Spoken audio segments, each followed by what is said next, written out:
Am I audible?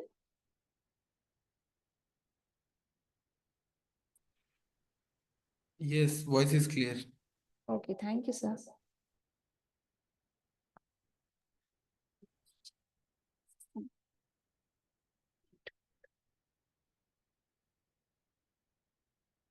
Good morning, everybody. Welcome to the second day of the workshop.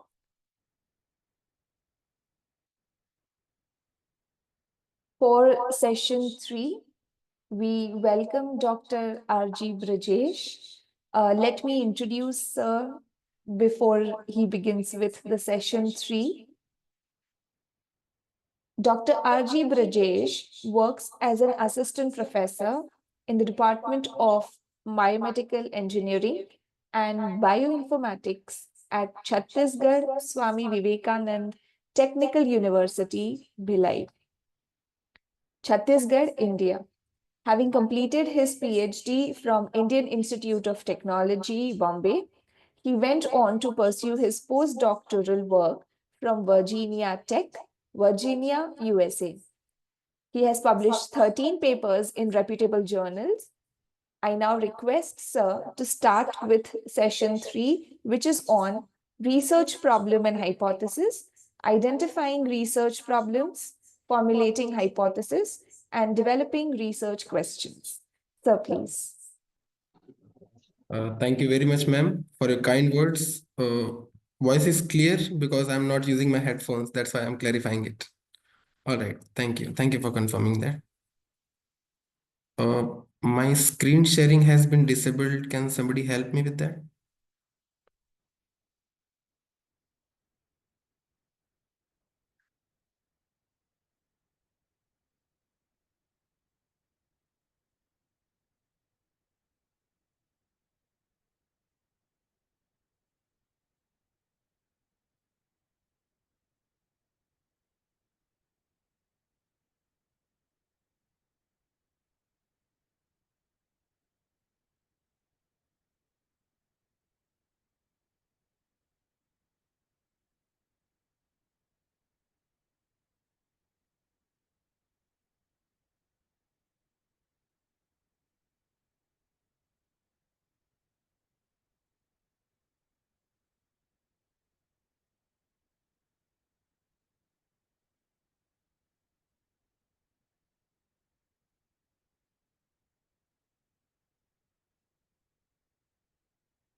Sir, is it possible for you to now share the screen?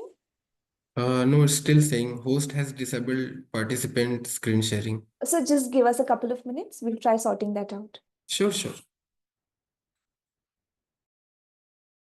Sir, now you can share your screen, sir. Just say you want now you Now it is enabled. Thank you. Okay, sir.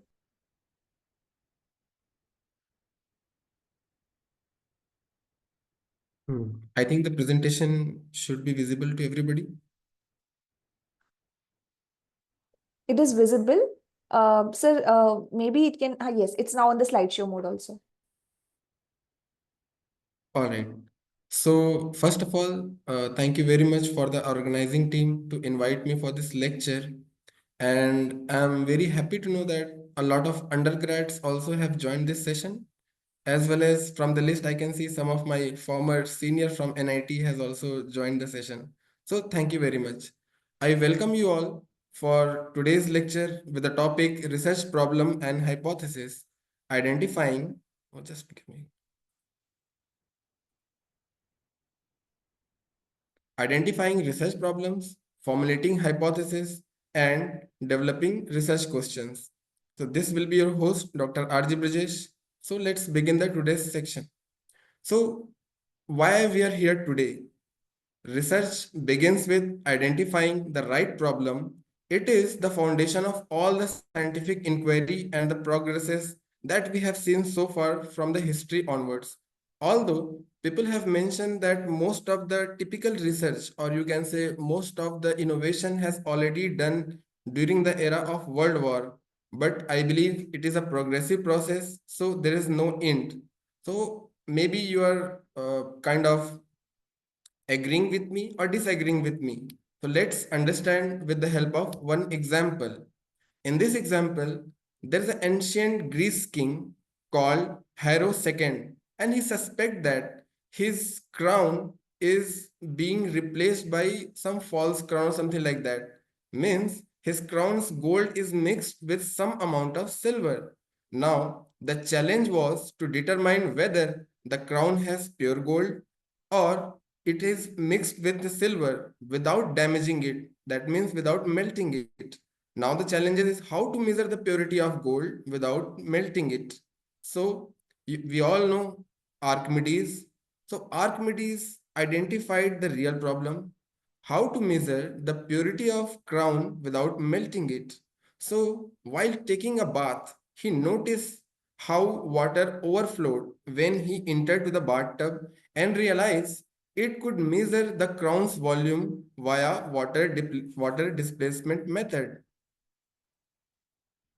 The key was not just showing the problem, but to identify the right question and to ask whether we can actually formulate a question or research problem around it. So this was a meaningful research in those times, and we all know how this particular incident led Archimedes to discover the buoyancy force. This will be my flow of presentation. We'll first look at identify the real question or the real research question.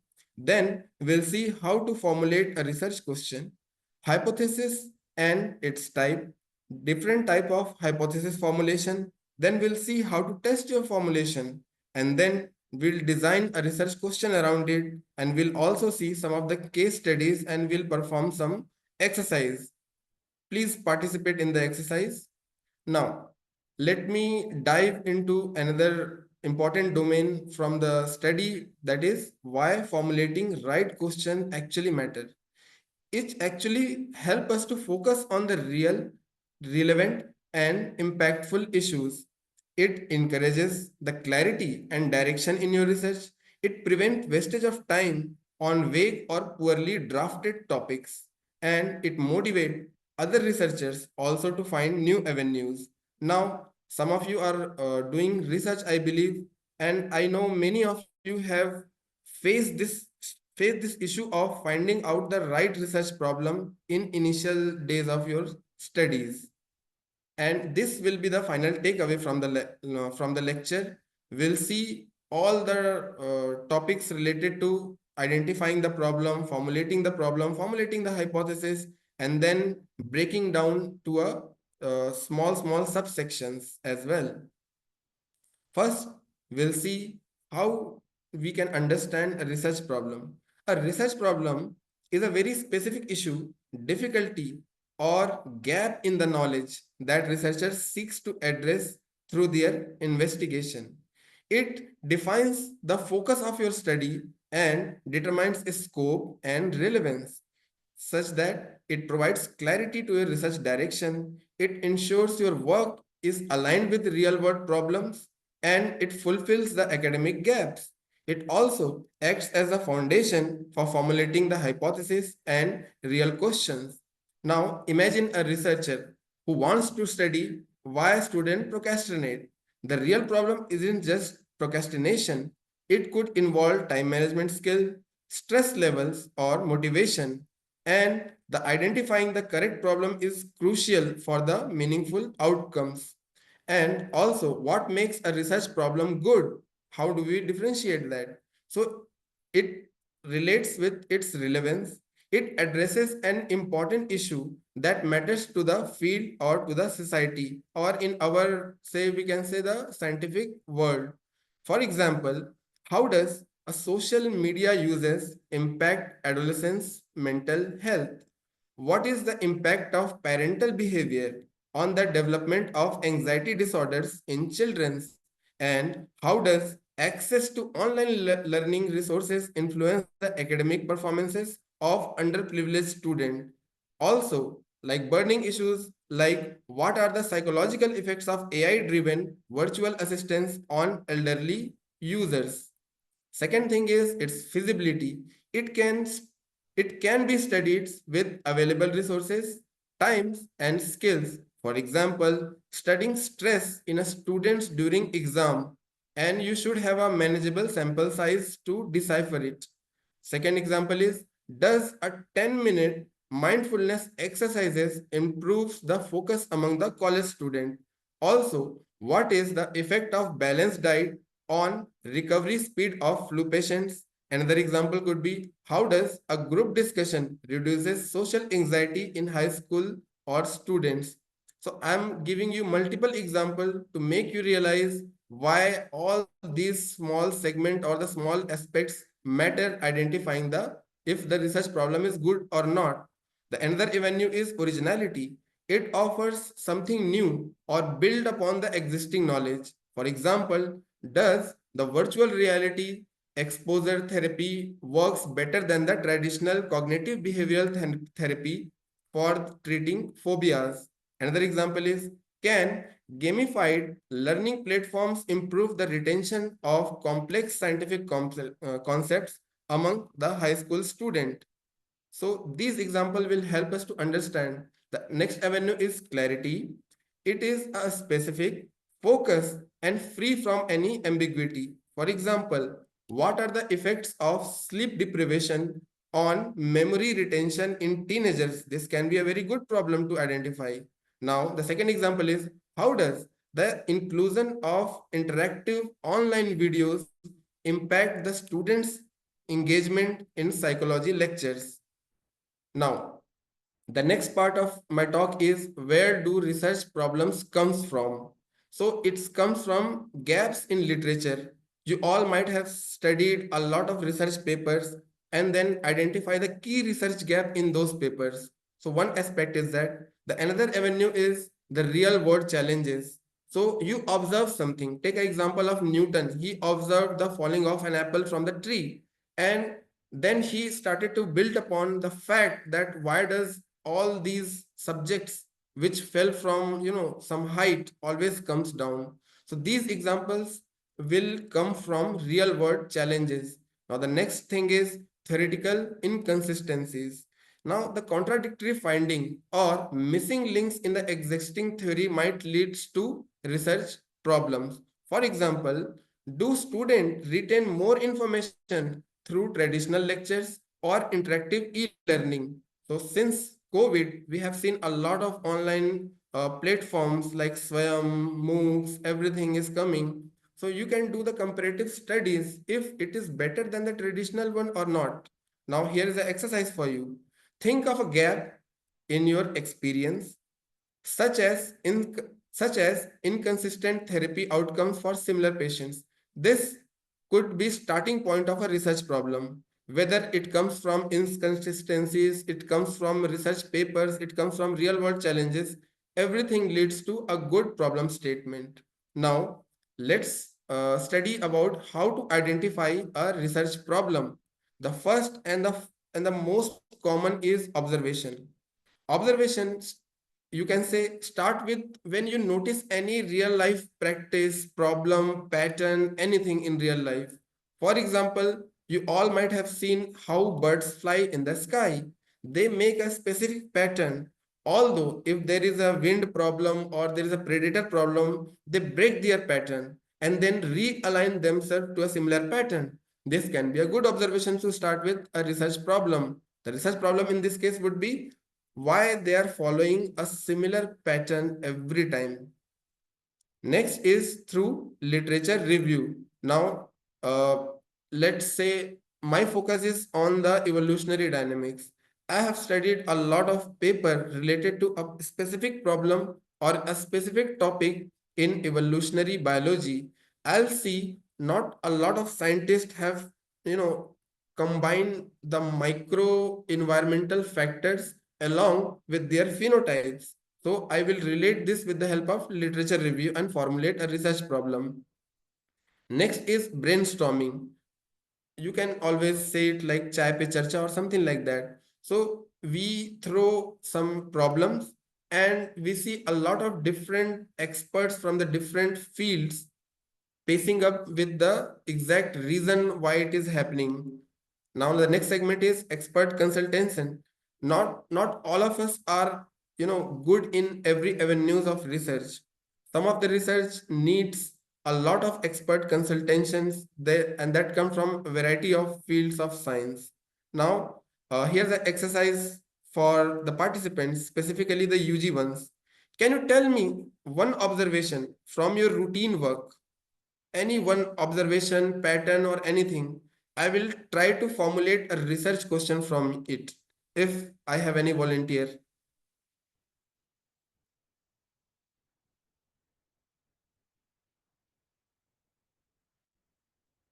All right, I'll share mine. So I have faced this specific issue with myself. I always, forget people's name. I'm meeting all these people on a daily basis, but some way or other I forget their name. So let's see how I can formulate the research question from it, or maybe at the end of the lecture we'll revisit this problem. All right. So let me. Sir, there's an answer in the chat box. Miss Okay. Asma Parveen has mentioned the word mindfulness. So maybe if a research question could be formulated around that topic. Of course, it's like just practice. Mindfulness is practice. So in any field of science, like biology, medical, anything, it is ever growing process, and new things are always added to these fields. So if you don't practice, or if you are not acquainted with what are the new things which is coming to the scientific world, maybe research question could be like mindfulness, or practicing something 30 minutes on a daily basis. Suppose I am weak in communicating with English. As a UG student, I'm very weak in that.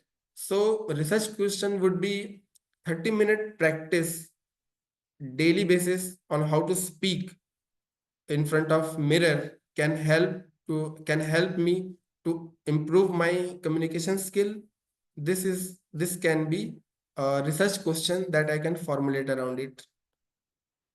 Maybe I have answered the question. If there is more doubt, feel free to chat there. Okay. Thank you. So we have understood how there is one more. Oh, all right. So now we have understood the importance of research problems. Now here are avenues where we can see what are the things we can avoid when we are identifying a research problem. The first one is vague scope. It shouldn't be too much broad. Here is one example, like mental health in society is too broad. We have to think and narrow it down. Something like impact of work stress on mental health in IT professional. You can see I have narrowed it down to specific mental health in IT professional. Also in the form of work stress. So it is less ambiguous now. The second one is lack of feasibility. Now, sometimes the answer you are trying to pursue is beyond the available time, resource, and expertise, such that I want to make sure. Let me make a very, very vague statement, like people. I'll apologize. I don't want to actually um, demonize any field, but let me make a very vague statement, like engineering students. I will formulate it something like that the probability of engineering student to clear the IAS exam is very, very high as compared to the other field like commerce and other thing. It is a very vague statement. I have to make a lot of surveys. I have to go through each and every domain of science, or each and every domain of whatever masters or arts studies we have to do. So sample size will become in lakhs, and it is not feasible, something like that. Next is over ambitious goals. If we are trying to solve a large issue in just one studies, like eliminating poverty is too complex. it should be narrowed down to very, very focused study groups. So it shouldn't be over ambitious goals. Here, we'll see some of the vague examples of research question. The original problem is improving mental health. Now, we can convert it to simplified focus problem, such as studying the impact of school-based counseling program on reduced anxiety in teenagers. Now, here are the stages. Start by assessing the anxiety level in the teenagers. Perform a pilot study in schools or maybe in colleges, and then evaluate your outcomes. Here is another example. Solving the global water crisis. It is very vague statement. We can convert it to simplified focused problem statements such as investigating the effectiveness of rainwater harvesting techniques in urban neighborhoods.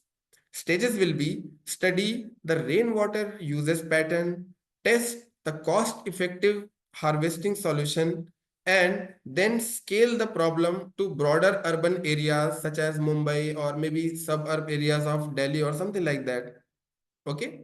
So with this, we have seen how we can formulate and actually narrow it down to a very specific research question.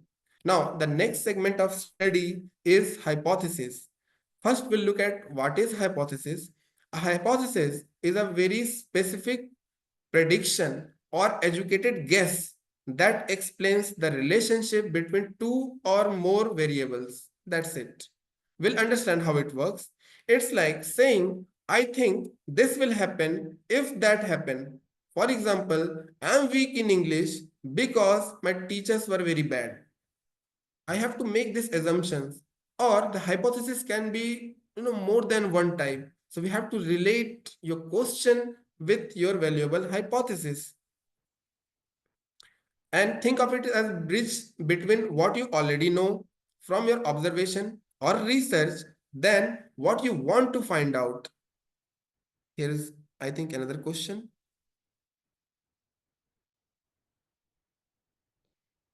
So the question is approximately how many papers of literature review for finding gaps are required from a problem statement? It is a very good question actually. There is no fixed number, let me tell you. It also depends upon your field of study. Suppose I am trying to establish a connection between the stress and the online platforms like availability of Instagram, availability of Facebook. So this is a very broad, not just 10 paper or 20 paper will help you. You have to go at least beyond 50 papers. But if your study is very, very focused, such as you want to test one particular drug against a one particular disease like diabetes, in that case, maybe 10 paper will help you out. 10 paper related to that particular organism or studies with the particular drug, we can help you out. So it is very difficult to answer. It always depends upon the field of study, and also it always depends upon your target therapy or target audience associated with this. All right. But as I have defined the hypothesis, some of you might be just thinking it is just a random guess. No, it's not. It is that hypothesis will be always based upon the fact, logics, or observation.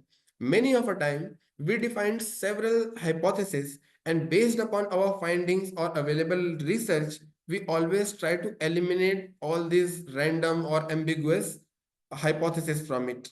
Let's understand this with the help of one example. Here is one important observation that many students feel stressed during exam. It is a well-known fact. Now, one hypothesis could be the student who practice mindfulness for 10 minutes daily will feel less exam stress than those who didn't. I can formulate another hypothesis around it, like the people who are doing kind of exercises on a daily morning basis or meditation in a daily morning basis feel less stress in any condition. It also includes examination. This can be a good hypothesis. Here is another example. People who sleep less often feel tired. Now, the hypothesis will be the adults who fewer than 6 hours a night are more likely to have reduced concentration level than people who sleep 8 hours. So something like that, we can formulate any hypothesis. Now we'll understand the purpose of hypothesis in any research. It actually guides your studies. It gives you some clarity or proper direction. It also establishes testability. That means you can actually measure or you can actually test whether your hypothesis is consistent along with your research subjects or not. Next thing is it connects theory to practice. So you have one, give me a minute. What sample size or population is required to test hypothesis effectively? Also, again, it depends upon your research. It depends upon the domain you are working on. So let me consistent with my examples. Earlier, I gave you example of a particular drug and a particular disease.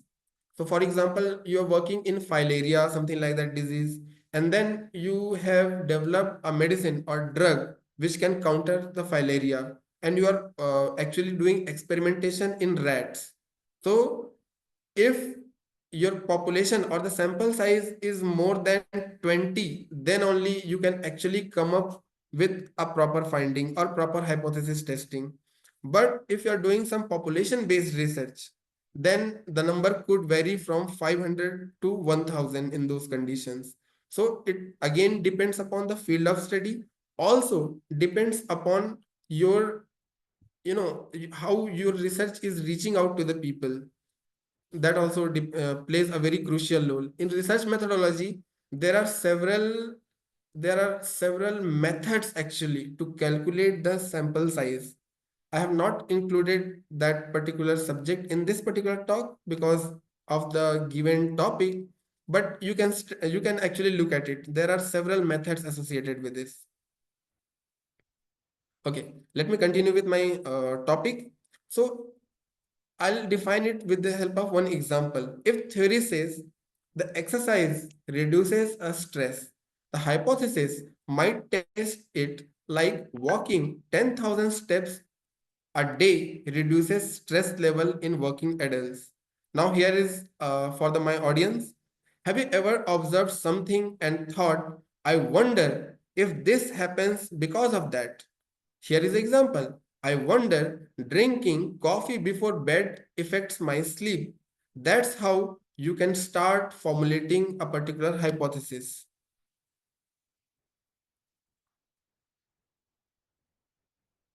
Now I'll spend a few more slides on types of hypothesis. You all might have heard of this multiple times. What is a null hypothesis? A null hypothesis suggests that there are no relationship or no effect between your variables in your studies. It acts as default assumption.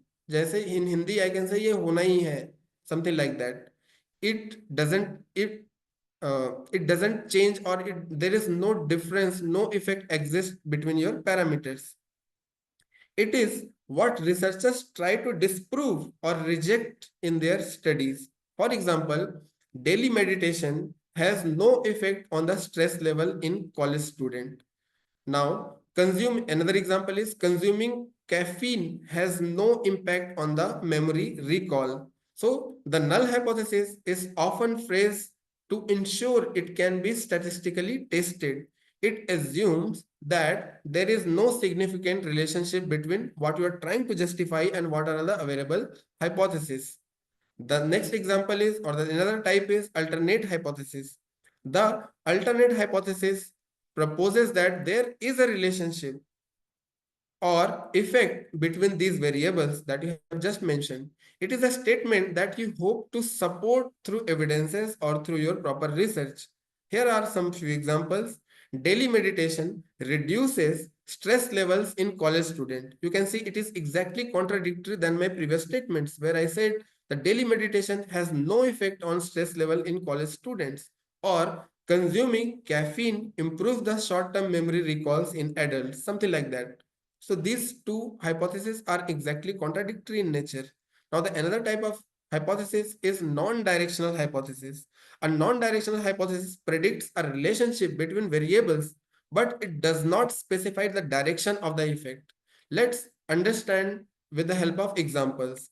Now, there is a difference in anxiety levels between students who practice mindfulness and those who not. You can see there is no direction. It's just relationship. There, another example is there is a significance, there is a difference in muscle gain.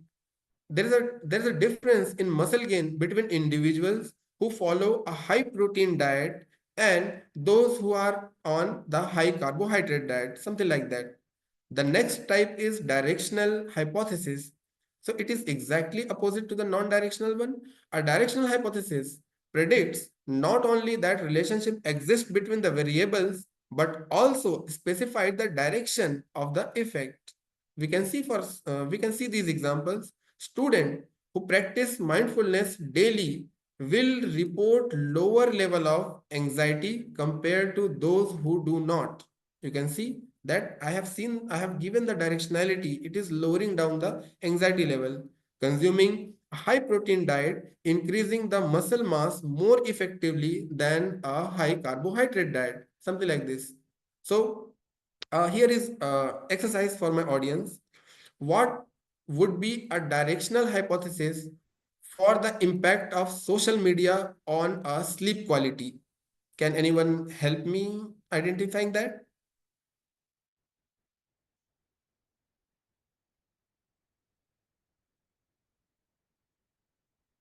Okay. So you can say the directional will be spending. I will see the direction. I'll see if it is decreasing or increasing, something like that I have to use. So directional would be spending more than 3 hours on social media before bedtime decreases the sleep quality in teenagers. This can be one example.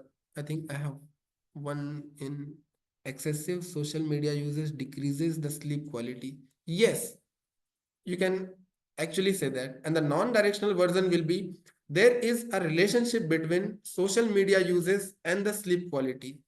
You can read both the statement and then you can see which one is directional and which one is not. So we'll see some of the quality of this hypothesis. This hypothesis, once we called it as good hypothesis, it should be testable. What do we mean by that? That means on a repeated cycle, or once we repeat these hypotheses to a very large number of audience or the subjects, it should be testable. It should be testable. Second one is it should be specific. Specific means if I'm addressing students, I will address student. If I'm addressing the sleep cycle, I will address the sleep cycle. If I'm addressing the dietary component, I'll focus on the dietary component, something like that. So here are some examples. So these examples like drinking 2 liters of water daily reduces the headache frequently in migraine patients, something like that. If the hypothesis is disproven, what step will you take next? What do you mean by hypothesis is disproven? That means you have actually formalized a null hypothesis and you are actually trying to disprove the null hypothesis. Suppose in another case you have more than 10 hypotheses. You will try to reject these hypotheses based upon the evidence, based upon the whatever sample size or experimentation you are taking. And once you have successfully do that, you have to report it to the scientific world or come up with a meaningful outcome so that the society or the scientific people can actually draw a lot of conclusion from this. I believe this is what you are trying to ask.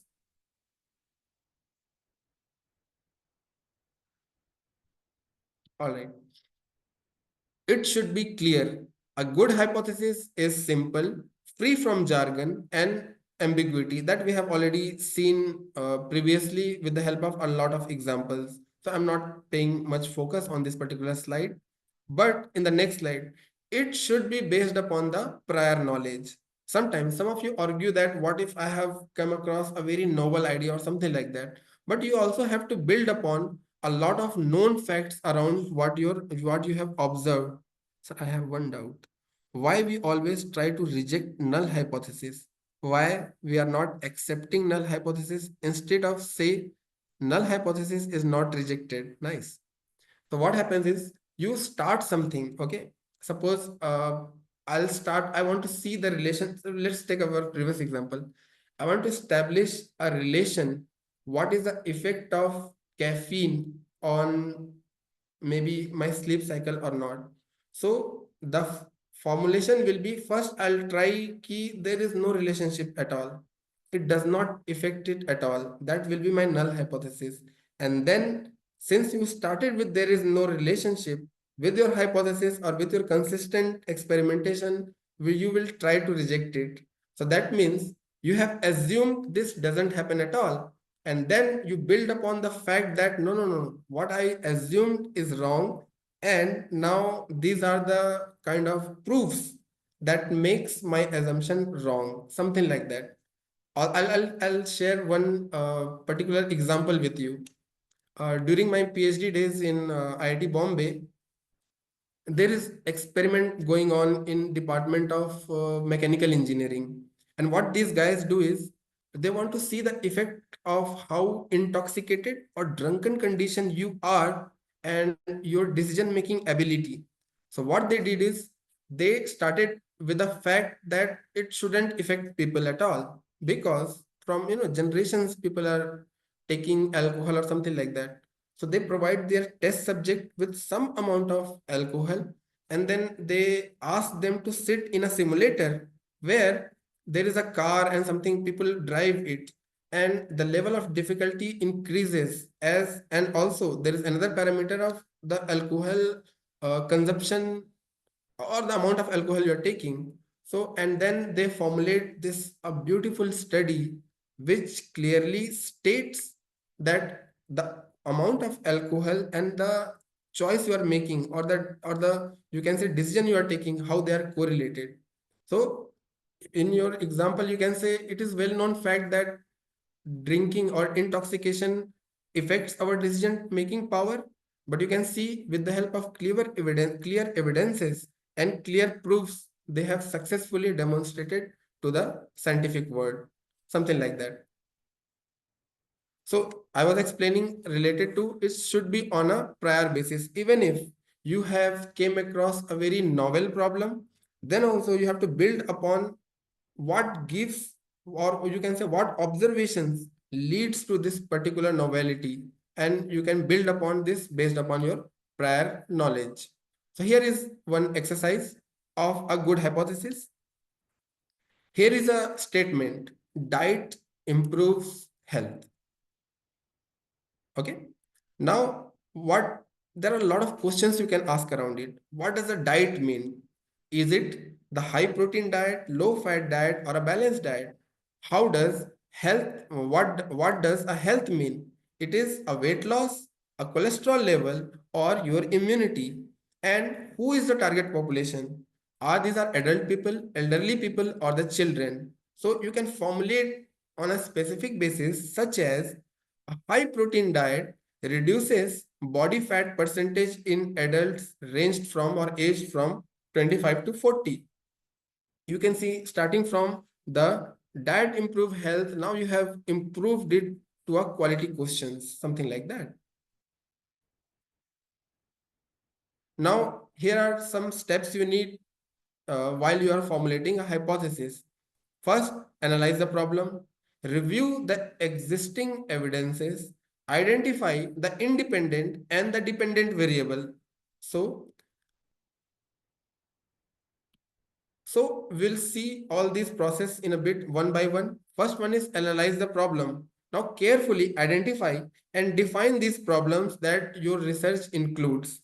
A well-defined problem will help you to narrow down and to focus in the formulation of good hypothesis. Here are the steps. Observe any real-life problem, pattern, or any challenges. Ask why the problem occurs and what are the factors that are influencing it. That means what are different parameters that are influencing your particular observation. Break it down to a smaller component and identify the pattern or relationship. Let me give you one example. There are two students A and B. they have to participate in a 100-meter race. So I always give this example to my UG students. So the problem is, or you can say the goal is to find out like the student who completes this 100-meter race in a very short duration of time. So time is important parameter. So do you think what are all the different parameters which can influence this racing? So different parameters are like depends upon the researcher, as I have given the answer to a couple of the queries. So one in my view, in my research domain, I can see the sleep deprivation or the sleep pattern is one parameter. So it follow a bell curve. So there exists a optimal peak that is less than that sleeping cycle also affect my performance. More than that also affect my performance. How well fed I am, this can be one good parameter. If I have eaten nothing, that also a problematic. And if I have overeaten, that also problematic in that particular race. Also, if I have participated in some other games before that particular race, that can reduce my performance. So you can see I have narrowed it down to smaller steps. I have identified the exact parameters and the exact parametric values that can influence my speed or my performance in that particular race. We'll also see some of the examples like why some of the questions like why do students feel stressed during examinations? This can be one problem. Now the refined question will be what factors contribute to the exam related stress in students? Factors might include study habits, sleep quality, and self-confidence. The next part is reviewing the existing evidences. You have to explore the what have been studied in the past and what are all the already known facts related to your particular problem. Now you can simply accept it or you can reinvestigate those. Everything is in your hand. Since you have designed the experimentation, you have the liberty to choose whether to accept the available research or not. And this is how to review the evidences. Use reliable source like academic journals, books, and trusted database. Uh, like research scholars always ask me these questions. Like, sir, how do we exactly look for a particular research journal? How to accept what is given in the research journals are fact and we can accept it. So this is well-known challenge in like our field, research field. You have to look for how many times it is being cited. What is the quality of journal that you are looking in? All these will help you to understand in a better way from the previous papers or previous evidences. So here are example evidences like studies show exercise that reduces stress.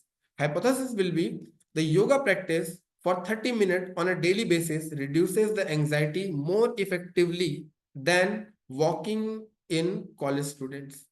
This can be one example. Now, the question will be how you identify the independent and the dependent variable. So variables are the elements in your hypothesis that are either dependent or independent. I think I have one more question. So please give answer example how to write a review of literature. Okay, maybe we can revisit this. This is a very important question, but the scope of this lecture does not include that. So I will answer it at the end. Will that be fine? Yes, sir, we can take these questions in the end. Sure. This is actually very good question that always I joined PhD student and I was totally, confident that within 6 months I will produce one paper. But things takes time. Good things take time. All right. So let me continue that. So you can see the independent variable, the factors you change or you manipulate, or you can say this is a part of your study that is in your hand. The dependent variables are the outcome you receive after measuring the observation or the effect of independent variable. It is exactly like how you envision a two-axis or two-axial curve. In two-axial curve, you always place your independent variable in the x-axis and you always place your dependent variable in the y-axis. Something like y equals to x square. X square you are your input that are independent variable, but y depends upon the x because y is a function of x, something like that. It is exactly similar to that analogy. Okay, now the next part is identifying the now the next topic is developing a research question.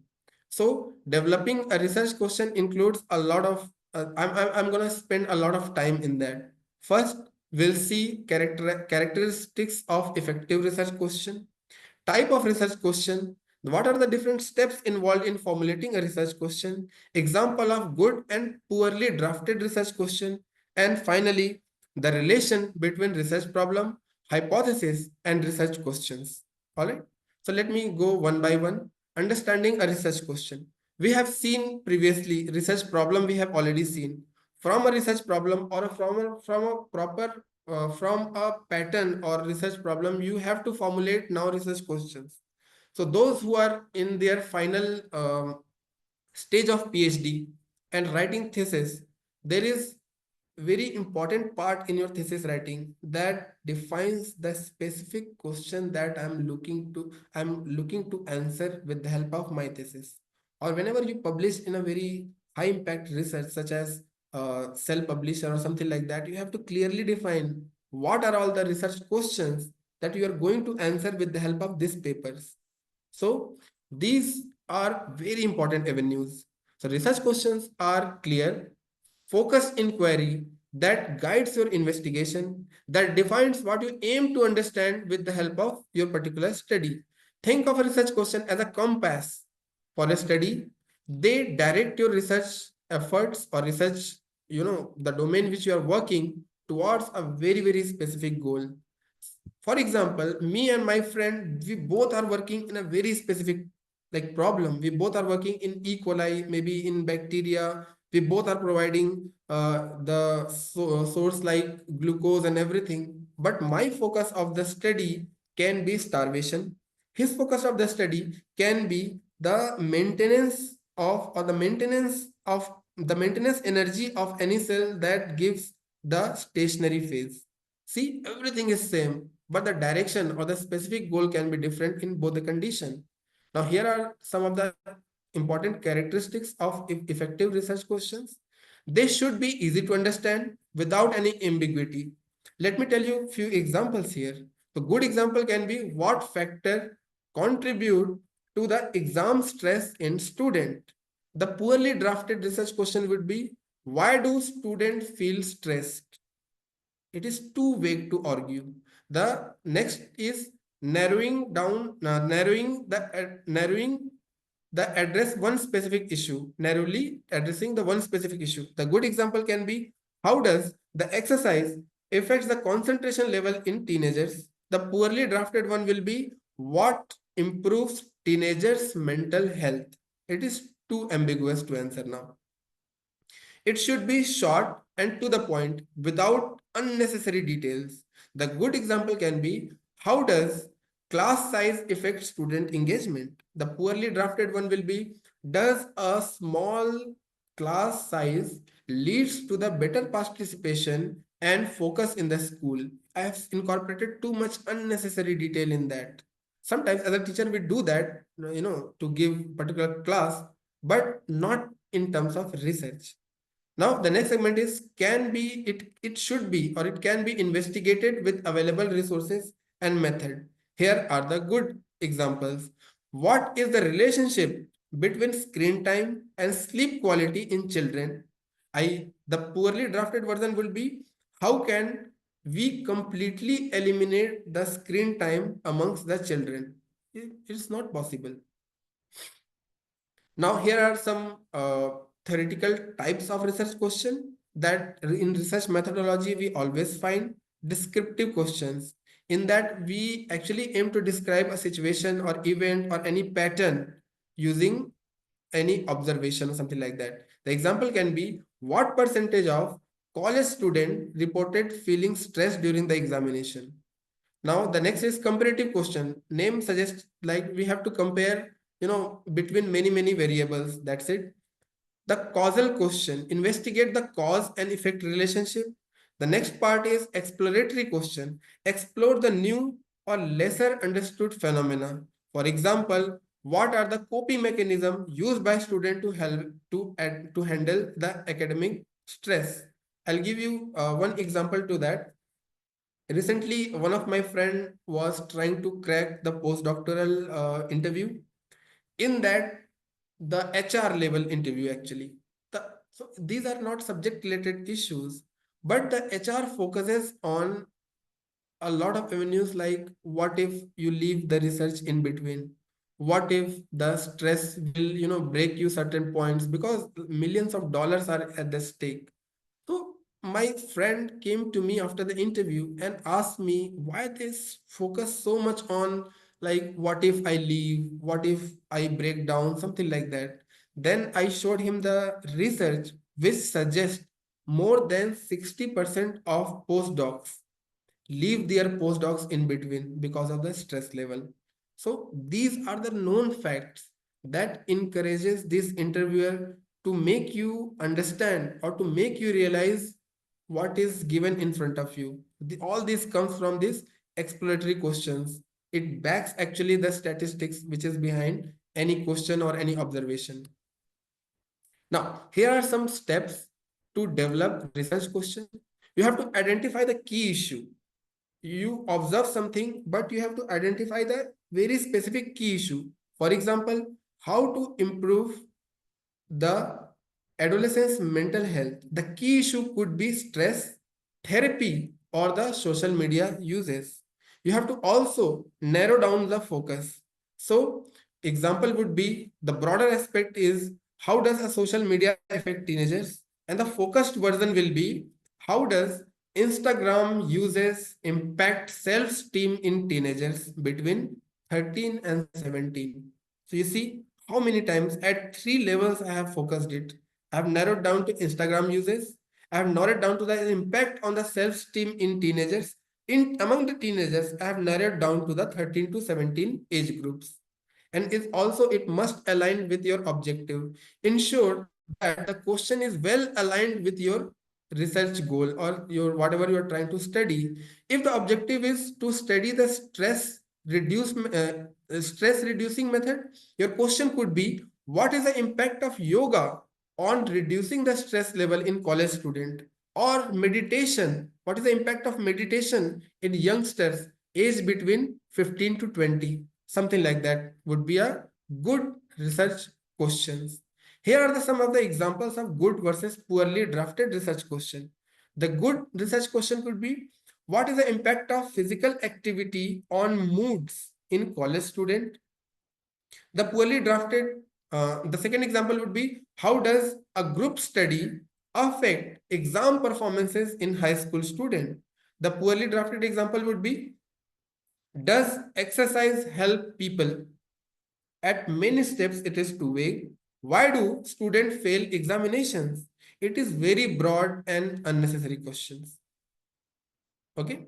Now, the last topic which I want to touch a bit is relationship between research problem, what we have studied so far.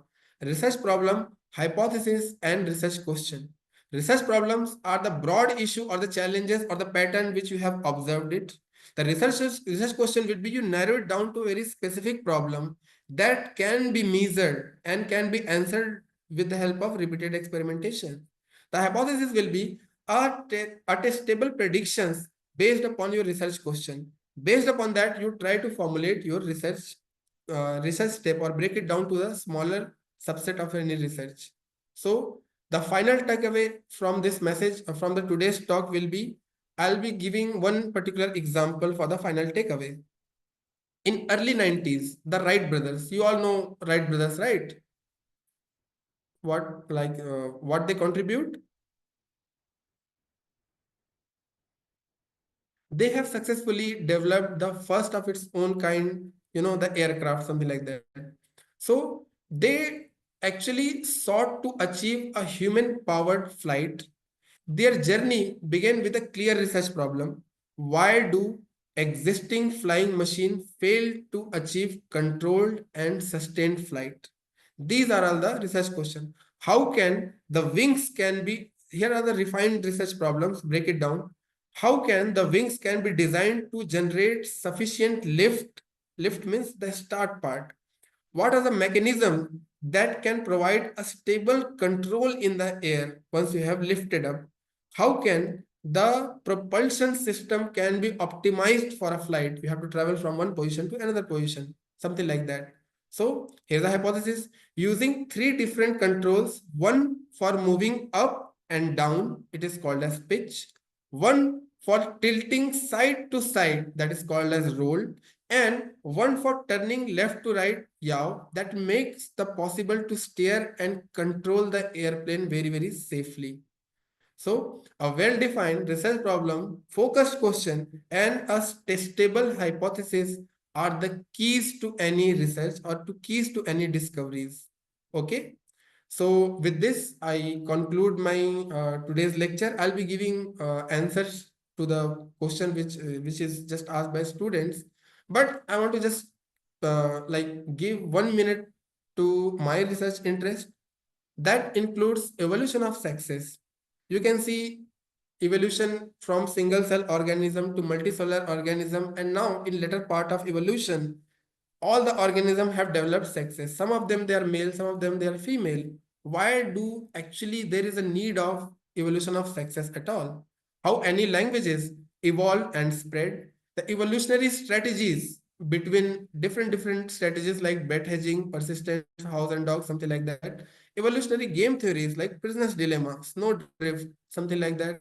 And also, I will focus one more fact at the end, that is machine learning for estimation of spontaneous choice in evolutionary run. Suppose I rerun the evolutionary cycle again and again, will that really lead to similar observation or similar pattern each time? That includes my research interest. So with this, I thank you all for listening patiently and also participating in some of the exercises which I have given to. Thank you very much.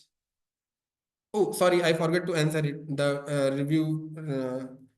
review writing, right? Review paper writing. One question was that. It should be there in the chat. Just give me 1 minute.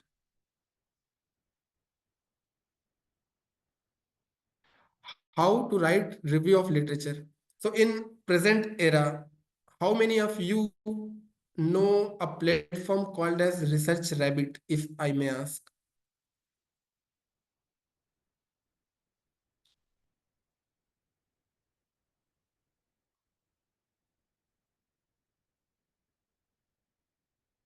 How many of you know the platform Research Rabbit? I'll type in chat box itself.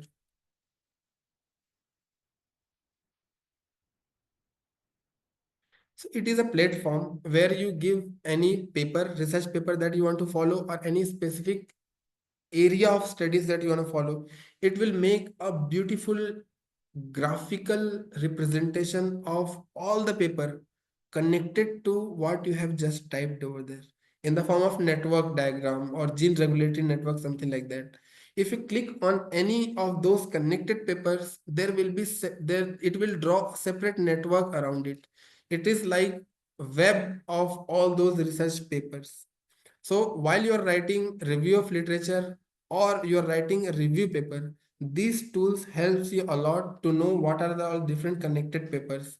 You study them, you try to actually understand what observations they have made or what claim they are making, and around that you formulate your review of literature. It will be very, very helpful. It is a time taking process, but these tools will help you a lot these days. In my times, the available options were just like Google Scholars. You type something like that, you open each and every paper, and then you spend hours and hours, reading that particular paper, and finally come to a conclusion whether to accept it or to reject it. If accepted, you summarize it, and then you take the message or take the final output from that, and then you mention in your review paper. But in a single day, you can actually study 50 papers these days. You actually can summarize 50 papers at a time in a single day. So things are easy these days. I hope I answered your questions. Thank you very much once again.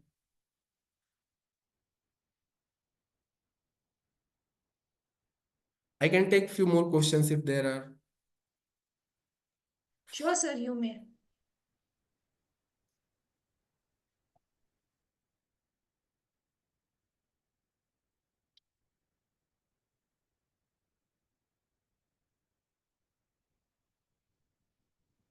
So there's a question in the chat box where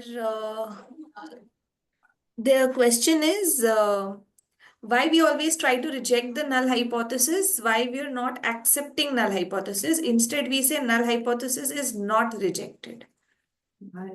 We have answered that question actually.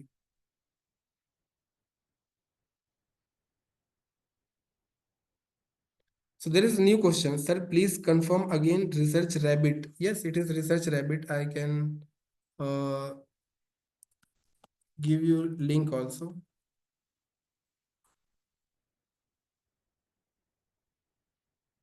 There is one more link also other than the Research Rabbit, that is called as Connected Papers.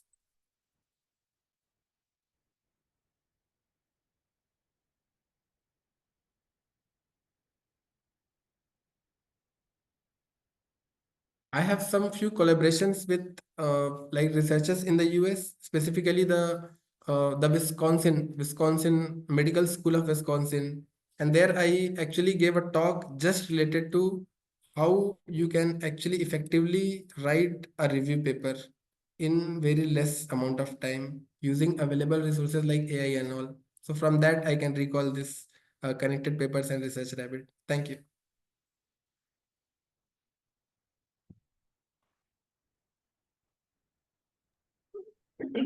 So I guess, sir, people have started mentioning thank you, sir, in the feedback. It has been a very, very informative session, sir, especially with respect to the real life examples that you used from health, diet, coffee, race, and exam stress. I'm pretty sure our students, including not just the research scholars, but also our UG and PG students, would have been able to connect with those real life examples very well, and that they will be able to now understand how to really have a more narrowed down approach to writing a hypothesis and framing a research question.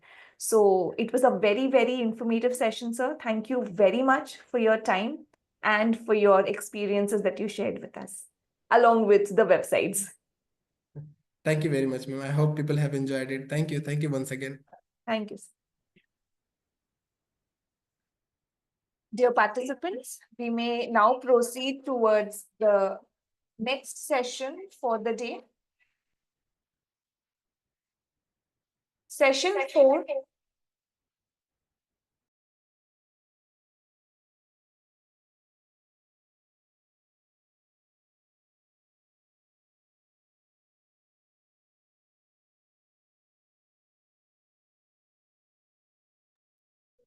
Sorry for the interruption. Session 4 is on ethical considerations in research, understanding principles and guidelines in research, including informed consent, confidentiality, and data protection. This session will be taken by Professor Dr. Pramila Singh. She is the Professor Emeritus and Head of the Institute, Amity Institute of Behavioral and Allied Sciences, IBAS, Amity University, Chhattisgarh, and the former Professor and Head, School of Studies in Psychology, Pandit Ravi Shankar Shukla University, Raipur. Her main fields of expertise are organizational behavior, psychopathology, developmental psychology, and counseling psychology. She has published more than 50 research papers in reputed national and international journals and presented research papers at national and international conferences and seminars. I would like to now invite Madam to take the session. Ma'am, please.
Okay.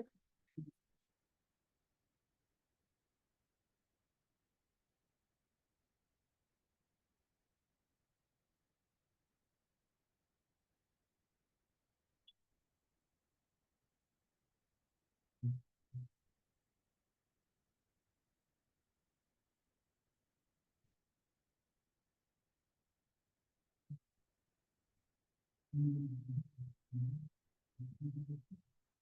I audible? Hmm? Okay. Good morning, everybody. We had our first session, Dr. Britesh. He gave a very nice presentation, which is actually, I think, required for our students, because the basic purpose of organizing this workshop on research methodology was to make you, all the students who are going to write their dissertation in this semester, to understand the nuances and the intricacies of research. And he has very well presented how to formulate hypothesis, how to identify problem first, and then how to formulate hypothesis. So thank you very much, Dr. Brijesh, for a nice presentation. And I hope that all the students will be benefited by this information given by him. So in the second session, I'm going to I would like to speak with you on a very important topic called ethical consideration in research, and more specifically in behavioral sciences, where we are working with the human subjects. Now, when we are working with human subjects, so our basic requirement is that our participants or human subjects, we should work in such a way that they should not be any way harmed by us. Because we are psychologists and we know that we are dealing with emotions, we are dealing with mental health, we are dealing with disorders, we are dealing with how we can improvise their learning capacities or their so many other areas we work for. So for that reason, what is required is that we should take precautions, and it is very important to understand in detail the ethics involved in the research. And ethical consideration, when we are saying ethical consideration, that means we are thinking about what are the protocol of conducting research, what are the guidelines which we have, so that we follow them and then we execute our research accordingly.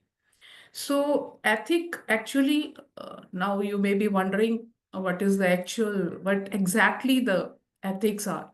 So ethics in research specifically are set of principles which we supposed to adopt or adhere to in order to execute our research. So whether you are interested in writing a research proposal, or going for a dissertation writing, or just want to register yourself for PhD, so you should in detail understand what are the ethics in research, and later you have to follow those ethics in order to conduct such researches which are helpful in promoting the welfare and the well-being of the subjects or participants with whom we are working, or with those we are working for. So that is the reason today I will try to explain you the ethics in research.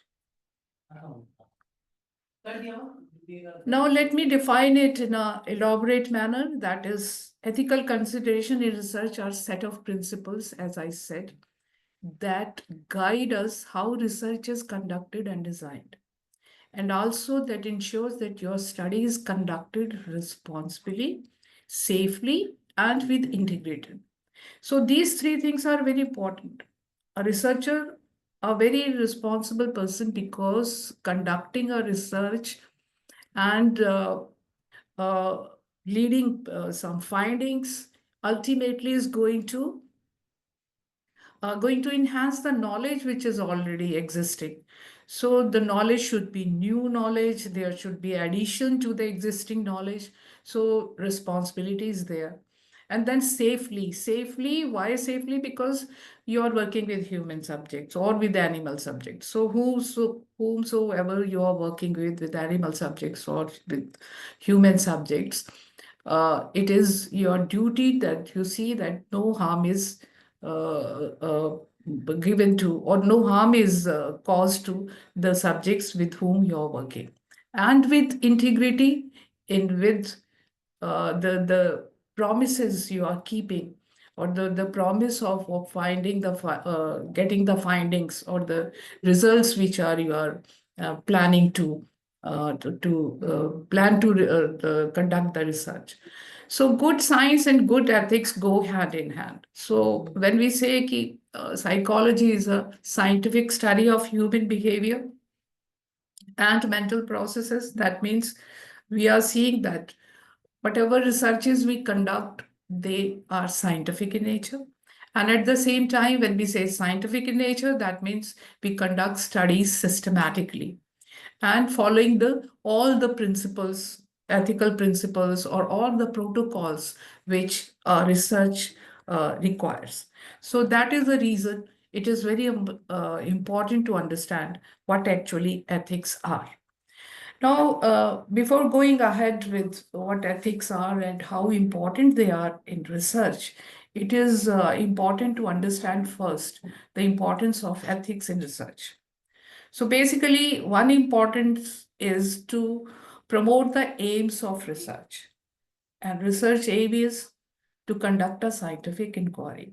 And that too we are working for human, that is related to human phenomena, to add knowledge to the existing knowledge.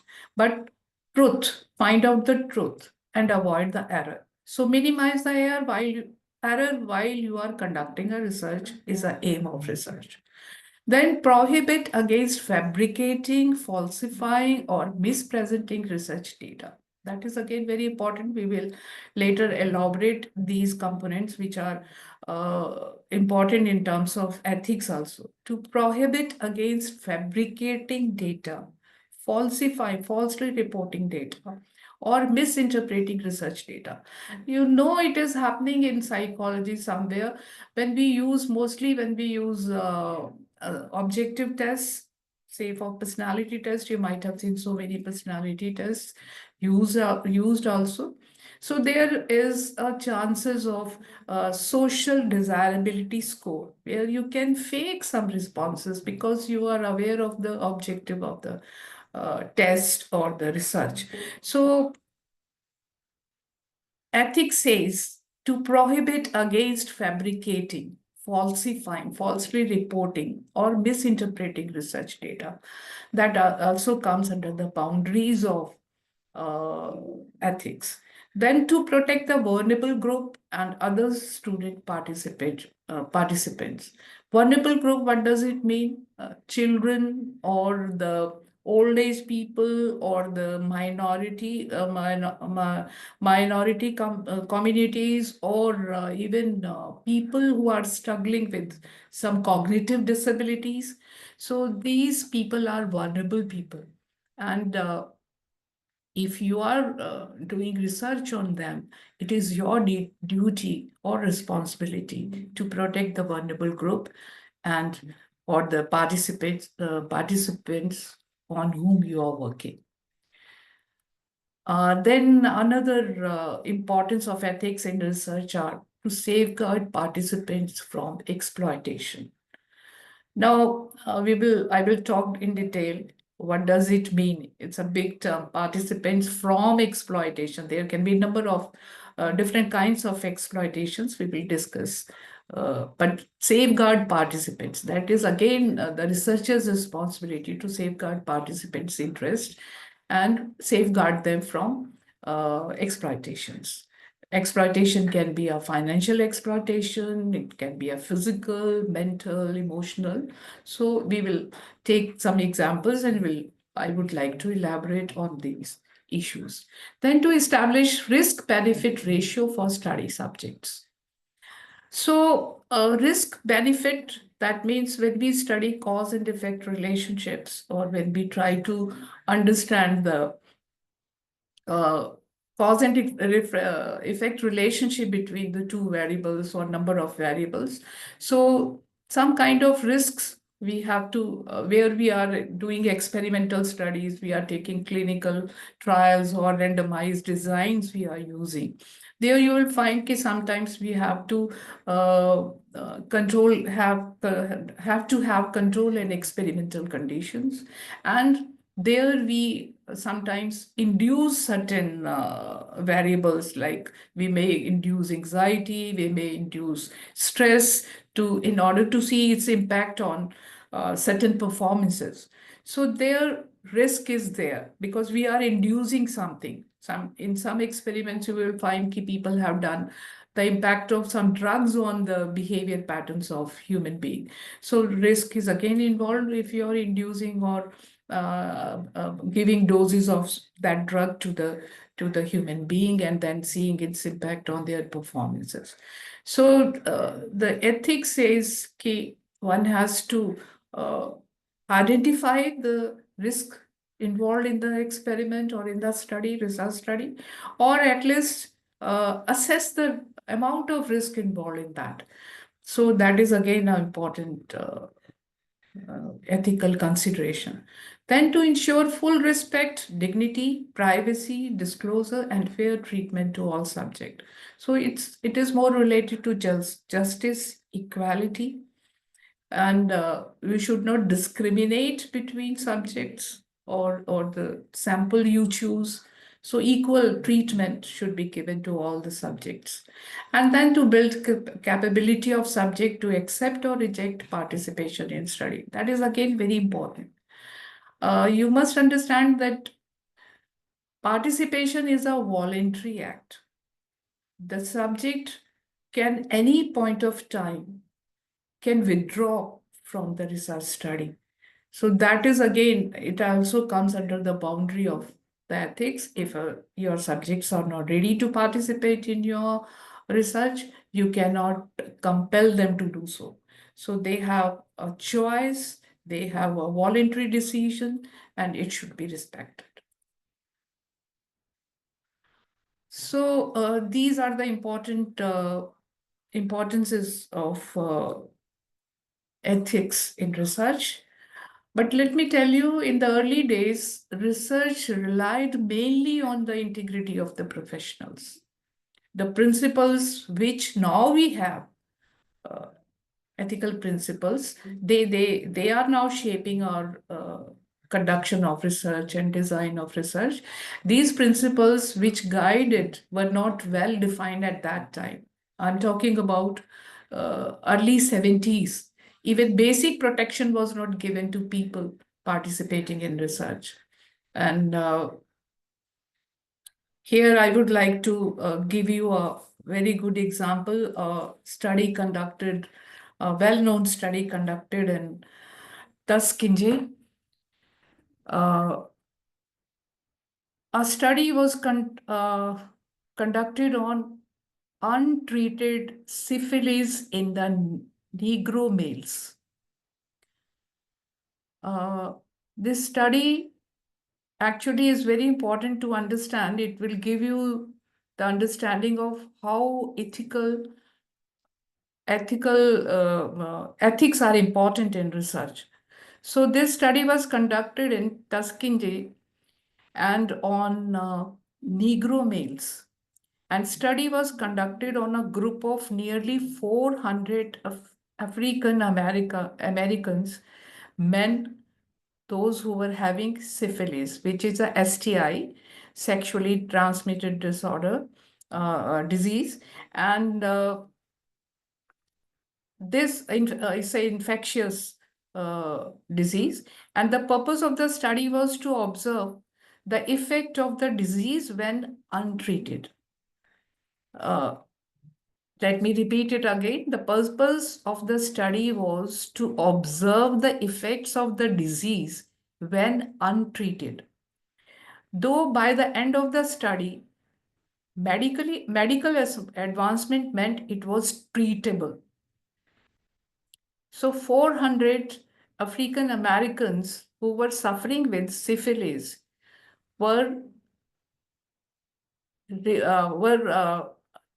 were taken as they were the sample of the study, and the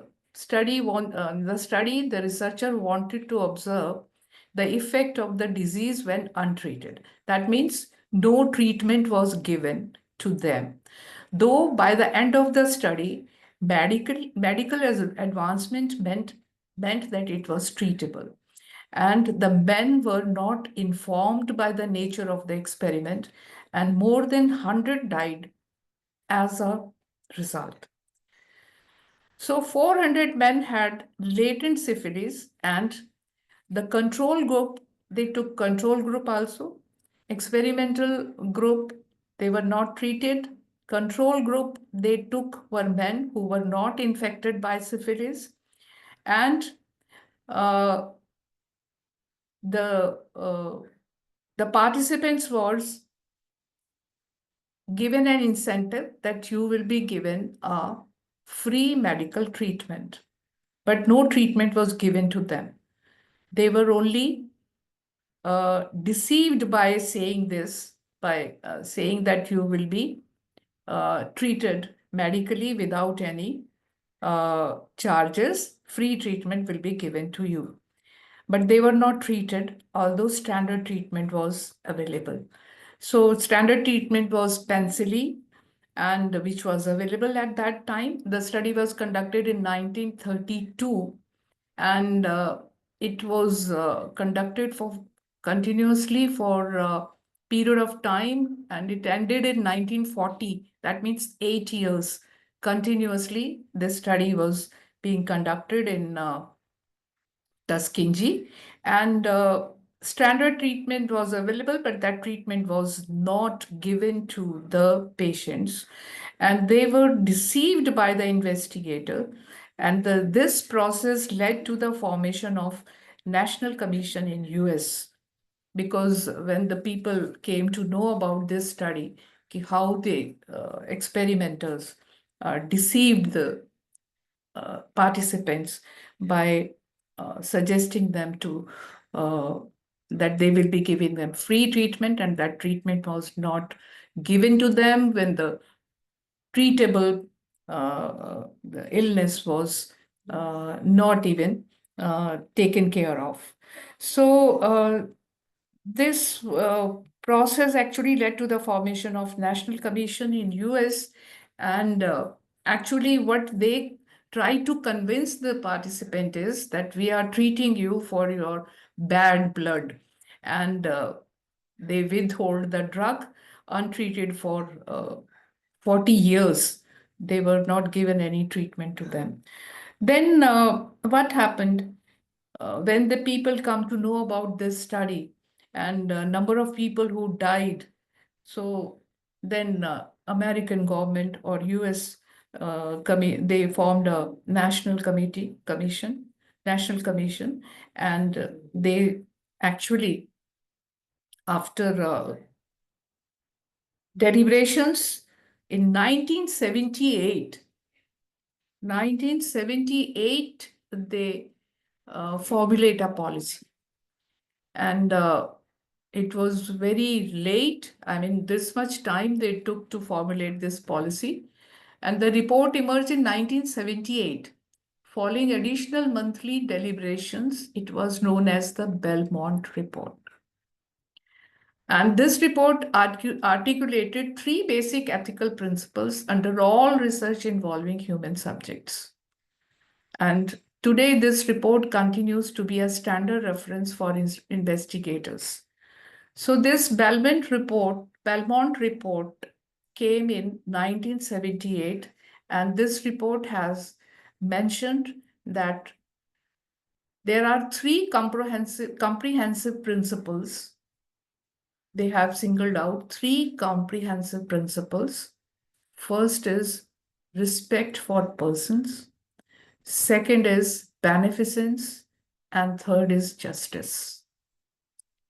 So on the basis of this study, let me tell you which the report came in 1978. In 1997, when Bill Clinton was the president of US, he formally apologized for the misconduct, this kind of misconduct.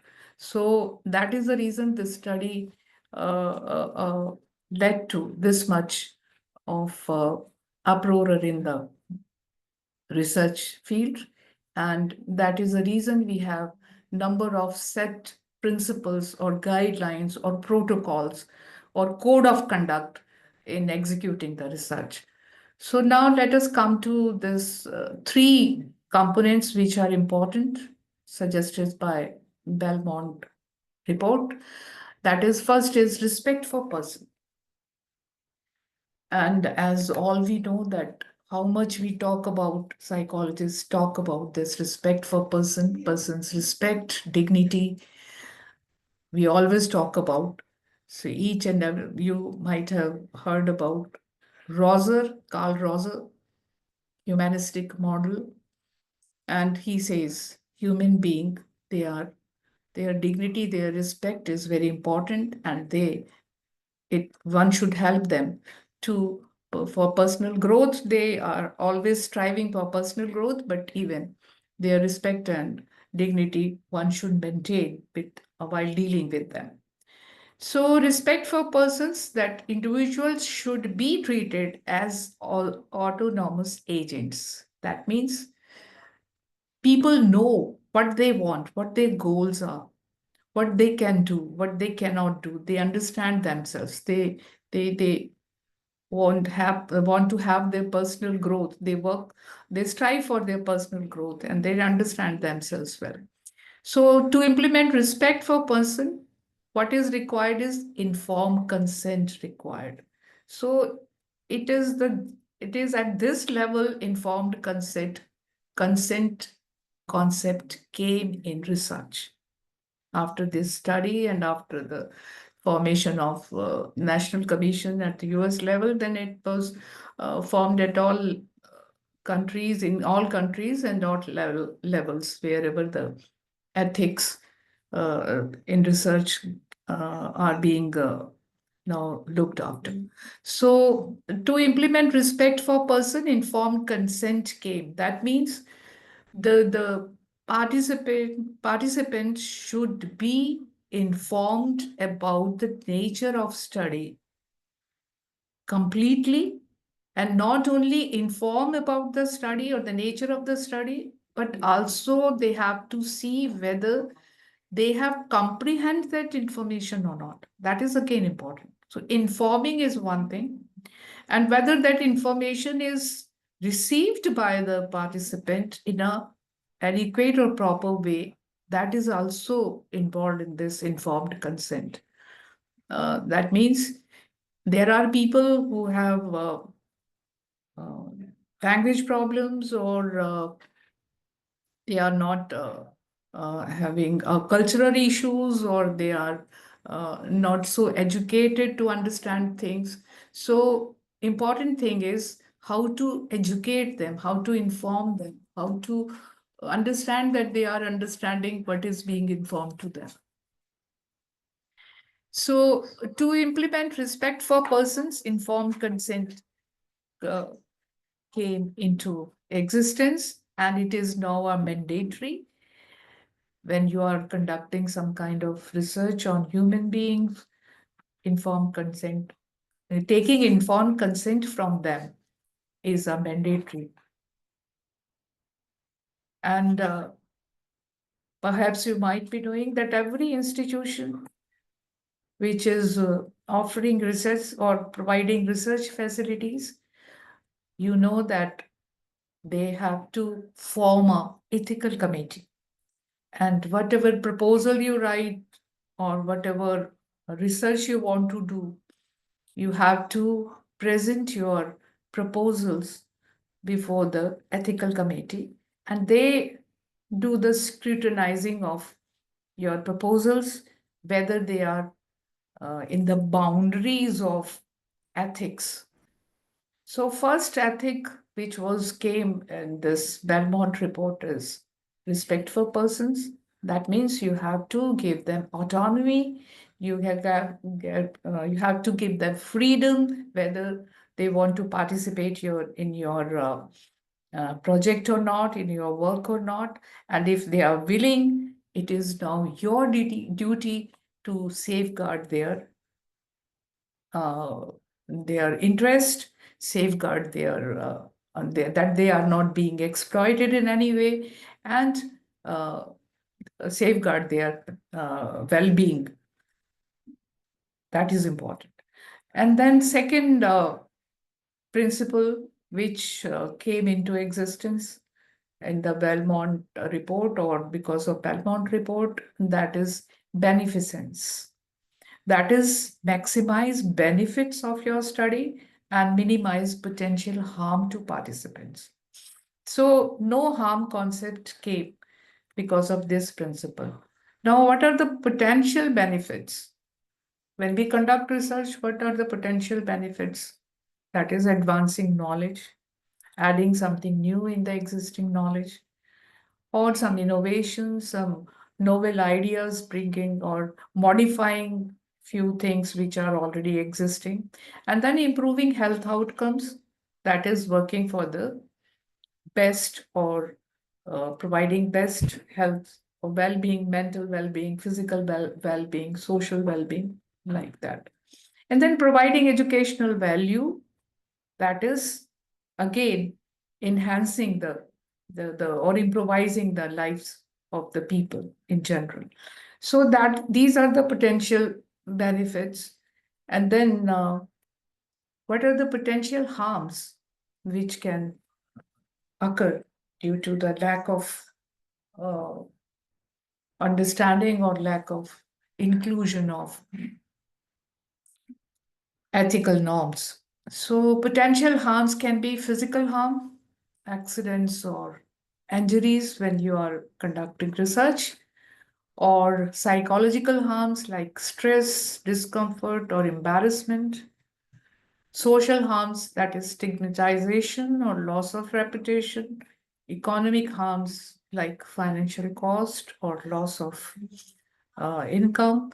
And then invasion of participants' privacy and anonymity. So ethics says you should maximize benefit and minimize harms. So all these harms should be minimized. That means no physical harm should be participants should not receive any physical harm, accidents or injuries. So what one can do, so when you are conducting research which has this kind of possibility, then you have to ensure what are the safety measures one should take, what are the guidelines for safety and well-being of the participants, how to use them. Like, let me give you an example from industrial area where people are working, where the working climate is very hazardous. So many gases or fumes or toxic things are being produced or manufactured, or number of pollutants are there. So there are chances that the workers who are working there, they may come in contact, or they may have some kind of injuries or accidents. So ethics also implies there. And what is important is for the industrial authorities to undertake or to see that those areas, how they can make those areas safe or provide safety measures to the workers. Or if you want to take a sample from those workers who are working in hazardous climate, so you have to see the how much time they are spending there, and how much facilities or medical care is being provided to them, or whether they are provided or not. And it is very important that you should suggest as a researcher that if this kind of medical care is not being provided, then it can create problem to the industrial people, because if they are not regularly going for medical checkup of their workers, so they may have some job related ailments which can be problematic for the employer also.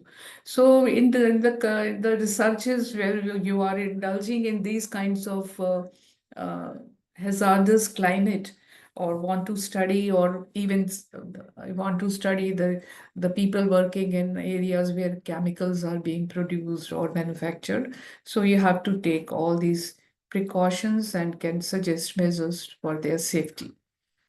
Then psychological harm, we know much about it: stress, discomfort, or embarrassment. So stress we can induce even when we administer a test, if the questions are not appropriate, stress may be triggered in the subject. So set of questions or set of situations which we are giving to our subjects, or the kind of questions we are asking while doing depth interviews, or structured interviews or semi-structured interviews, sometimes nature of the questions may trigger stress in the subject. So that is again a very important area where we have to look. And then discomforts, embarrassment, if the participant is not comfortable with the kind of study you are doing, so he or she may choose to leave the study. And then social harm, that is stigmatization or loss of reputation. And stigmatization especially occurs when you are working on a vulnerable population. Say, for instance, working with people who are living with HIV. If they have this problem, because HIV is still not a very this disorder is not, we can't say disorder, this ailment where some people are suffering and they don't want to disclose their status. Why? Because the source of getting this virus is transmission through sexual intercourse. So this is one of the source, and there are three other sources, but stigmatization is more because of this reason, and people don't want to disclose their status that they are HIV positive. And sometimes if they are not timely treated or timely provided counseling with, they may their HIV status may convert into AIDS, and then it becomes difficult for a person to survive. So, social harm, how we can reduce social harm, but not by not stigmatizing those who are suffering with these kinds of things, or they are vulnerable population. So how we can handle them, or how we can provide them care and protection, that is again comes under the jurisdiction of ethical norms or ethics. Then economic harm, that you should not exploit your participants financially or any other way, or even invasion of participants' privacy and anonymity. Because what happens when we conduct researches on participants, sometimes we have to ask about their private life, their uh, past history, their medical history, their family background. You all are aware of that we have to do this. And sometimes the people who are vulnerable, or who are very sensitive, or who are very emotionally unstable, they may take it a very frightening thing, or they don't want to disclose themselves, and they feel it that their researcher is invading their privacy. So these are the potential harms which can be induced if we are not careful while conducting researches. Then comes the third principle, which is included in the Belmont report, and that is the principle of treating people fairly and equitably, and ensuring that the benefit and the burden of research are distributed fairly. So benefit and burden means who is being benefited, researcher only or the participants also. If both are being benefited, there is improvement in the participants also, their behavior is being changed, or their behavior is being modified, and they are happy with that. Researcher is also happy with that. So there's a win-win situation. Both are happy and both are getting the benefits. The study is conducted that way, that both are in a win-win situation. And the burden, say for instance, the researcher is being benefited, he gets a degree, he publishes a paper and then gets recognition, etc., etc. And the participants who were included in the study were not properly taken care of, or not gained anything out of that research. So here also is a problem, and ethics says justice should be there, and both the parties to some extent get the benefits of that research. So whatever research you conduct, whatever findings you get, proper dissemination of information through publications, through reaching to the media, informing people, writing about it, and then disseminating that knowledge to the masses, to the communicating to the people whom you have worked for. Then only, if you're disseminating that knowledge, then only they will be benefited by that. So that is again a responsibility of a researcher to see that it happens. So again, not exposing participants to a research protocol that could disadvantage them. So all these precautions are very important to provide or to work under the guidelines of ethical principles. Now, in order to minimize the risk of harm, as I said before, obtaining informed consent for participants is important. Then protecting the anonymity and confidentiality of participants. Confidentiality is very important component in psychology, as all of you know. So whenever we conduct any research or administer any test or do any experiment, we always say that whatever we have discussed, whatever we have process used, or the information shared by you will be strictly maintained confidential. So this kind of assurances we are giving while we are conducting research. At the same time, when we are going for counseling also, when we are providing counseling sessions or doing psychotherapy also, the foremost thing is first we establish rapport with our client, with our patients, and then second step usually is to ensure our participants or our client or patients that whatever we discuss, whatever information you are sharing with me, I can inform you that those things will be kept strictly confidential. Nowadays, we are going for even recording also.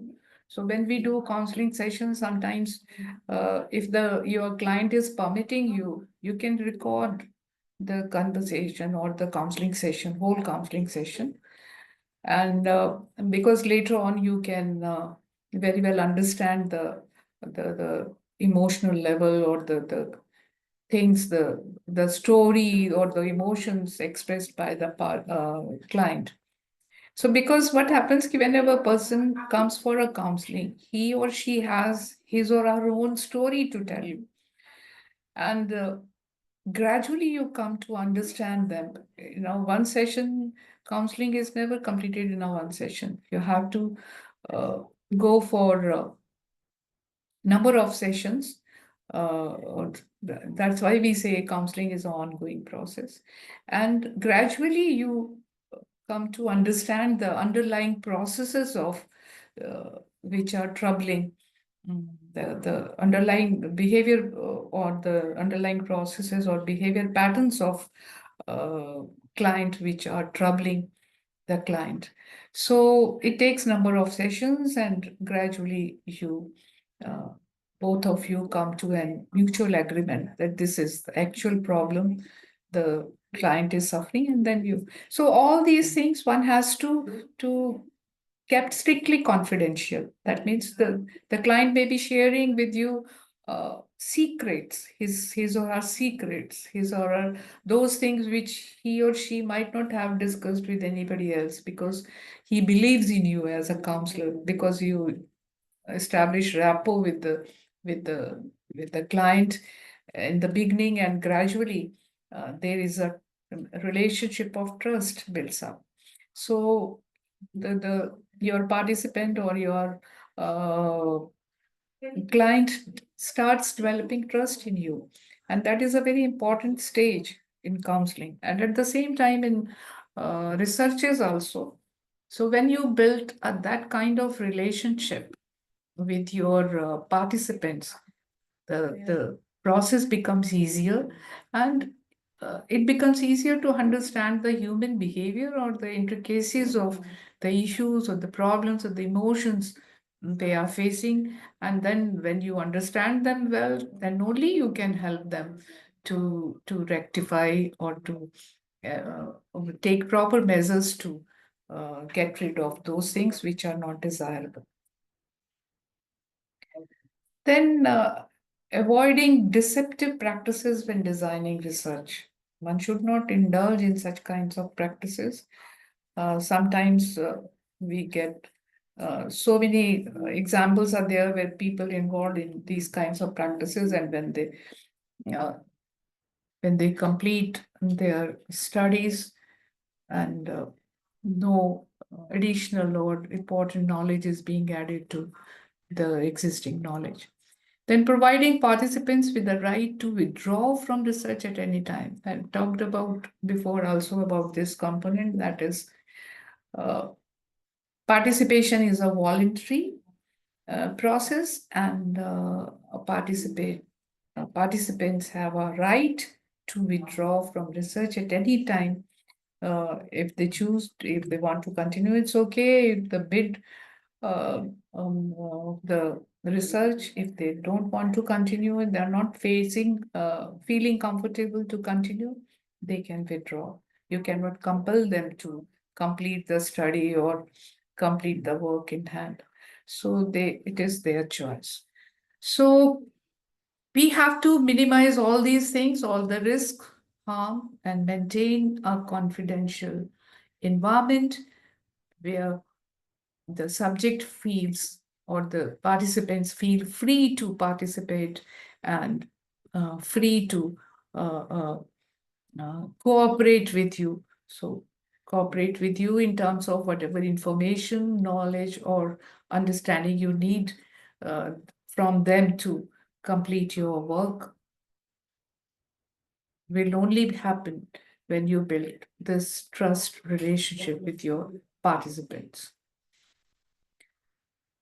Then we come to the component that is research involves a great deal of cooperation and coordination among many different people in different disciplines and institutions. And ethical standards promote the values that are essential to collaborative work, such as trust, accountability, mutual respect, and fairness. Now, in these days, now we are mostly talking about interdisciplinary approaches, multidisciplinary approaches. And in behavioral science, psychology is nowadays is entering in all streams. We are providing behavioral science paper or teaching behavioral science to technical people who are studying technology or engineering students, pharmacy students, even architect students. So all are offering psychology because they want to understand the behavior of individuals so that they can better plan their researches. So that is the reason interdisciplinary researches are now being promoted in educational institutions, and that they are required also. And that is why what is required is cooperation and coordination among different people in different disciplines. So that again comes under the ethical standards to promote the values that are essential to cooperative work. That is mutual trust, accountability, taking responsibility of if something wrong happens. So whosoever is involved should take the responsibility, mutual respect for each other, and fairness. That these are the components which should be taken care when we indulge in cooperative or interdisciplinary or multidisciplinary research studies. Then many ethical norms in research, such as guidelines for authorship, copyright, policies related to what is it called? Patenting policies, data sharing policies, and confidentiality rules in peer reviews are designed to protect intellectual property interests. Intellectual property rights, we should respect intellectual property rights. What is intellectual property? It is the outcome of intellectual endeavor. It may be in different, it is maybe be related to different fields like literary work or artistic work or engineering or any other field. So intellectual property right, we should protect intellectual property interest while encouraging collaboration. Most researchers want to receive credit for their contribution and do not want to have their ideas stolen or disclosed prematurely. That is again very important. Nowadays, you will see that people are working as a team in a research. If you might have seen that so many research proposals research grants are being provided by the funding agencies, and people are working as a team. A number of people from different disciplines, they work together in those proposals or research proposals they propose to the funding agencies and then get funds. And then when it comes to the giving credit is again very important, and there is norms related to that. The contribution, depending upon the contribution of an individual researcher, will determine who will get the authorship or who will get the, second position or third position. And you will see in number of papers which are good research papers are being published by the teams, and where you will find that the corresponding authors are there, and their other contributors are also get credit to their what they have contributed to the research. Then ethical norms helps to ensure that researchers can be held accountable to the public for research misconduct, conflict, or lack of interest, or human subjects protection and animal care and use, public funded research specifically. So ethical norms helps us to ensure that researchers can be held accountable to the public.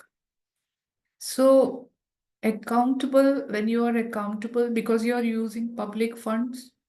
So that is the reason I gave you that the example of that study, Tuskinge's study, because researchers, public actually criticize the researchers who did the misconduct, and even president has to ask for a policy. So that is the reason it is very important that researchers should understand that any kind of misconduct or conflict of interest is not being tolerated by anybody in research also. And that is the reason falsifying or manipulating the data or just, presenting it in a not in a proper way, misguiding, all these practices are unethical practices. So ethical norms in research also helps to build public support. So if you are doing your research or doing according to the ethical norms or protocol of ethics, so you get public support also. People build trust for the researcher who is following the norms and the ethics of research, and people more likely to fund a research project if they can trust the quality and integrity of a researcher. That is very important.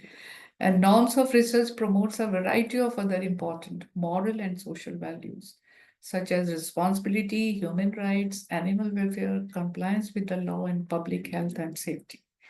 So all these components are interrelated, interdependent, and one has to follow the guidelines or the work under the boundaries of ethical norms to build trust among public, so that they do not question the integrity or the quality of research. So if public support, researcher gets public support when he or she indulge in the proper practices of or follows the ethical norms of the research. One more thing which is important is ethical lapses in research can significantly harm human and animal subjects, students, and the public. For example, a researcher who fabricates data in a clinical trial may harm or even kill patients. And researcher who fails to abide by regulations and guidelines relating to radiation biological safety may jeopardize his health and safety or the health and safety of staff and students. So how important it is, a single lapse can damage so many or can have a negative impact on so many people. So fabrication of data, especially in clinical trial, is very dangerous. And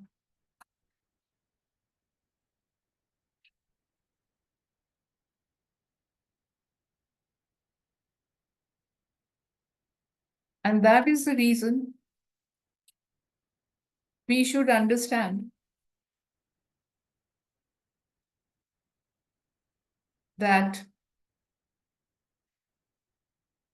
the proposal which is submitted or the research work which you want to do should be properly scrutinized by the ethical committee of the institution. And it is mandatory nowadays that every institution should have ethical committee, internal ethical committee, which scrutinizes the proposals submitted by research scholars or proposals submitted by students, faculty members, and there they identify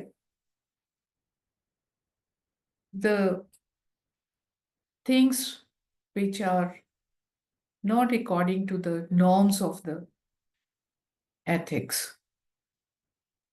And if they are not according to the norms of the ethics, the proposals get rejected, or even they are researchers are asked to modify or change their projects, include those things which are suggested by ethical committee. Then there are some other ethical principles which are important, and I would like to mention them also. And that is, one is honesty. Honesty is striving for honesty in all scientific communication. That is presenting your data honestly, data, results, whatever methods you have used, and procedures and publications. So your research should be valid and reliable. Validity means, as you know, validity means you measure what you propose to measure. And reliability is your research can be repeated or checked by others. So you have to conduct research which ensures validity and reliability. Objectivity is again important. Avoiding bias in experimental design, data analysis, data interpretation, peer review, personal decisions, grant writing, expert testimony, other aspects of research was objectivity is expected from the researcher. Sometimes we see that students, when they conduct experiments or when they form hypotheses, and when after conducting the experiment, they come to know that the hypothesis is not being accepted. So I have seen some subjects, what they do, they manipulate data just to make that the hypothesis get approval. So this should not be done, because if you are presenting your work or doing research honestly and following the guidelines, following the proper method, procedure, whatever results you get, you have to report it accordingly. You have to give justifications, of course, to why you have got those results. And you should not manipulate data in any way. It questions your integrity, especially in research. So keeping promises and agreements, acting with sincerity, and striving for consistency of thoughts and actions is very important. That speaks about your integrity. Then carefulness, avoiding careless errors and negligence, carefully and critically examining one's own work and the work of peers, keeping good records of research activities such as data collection, research design, and correspondence with agencies or journals. Carefulness is very important because we have to protect human rights, participants' human rights, and that is the reason we have to be very careful. Whatever data we get from our participants should be properly kept. It should not be disclosed to anybody because it may damage their lives sometimes. Say, for instance, I can give you an example because when I was working with the HIV patients, so it was very important that we should maintain confidentiality. But sometimes what we used to face was that, say, for instance, a person comes and after testing, we come to know, or the people came to know that he is having HIV, he's HIV infected.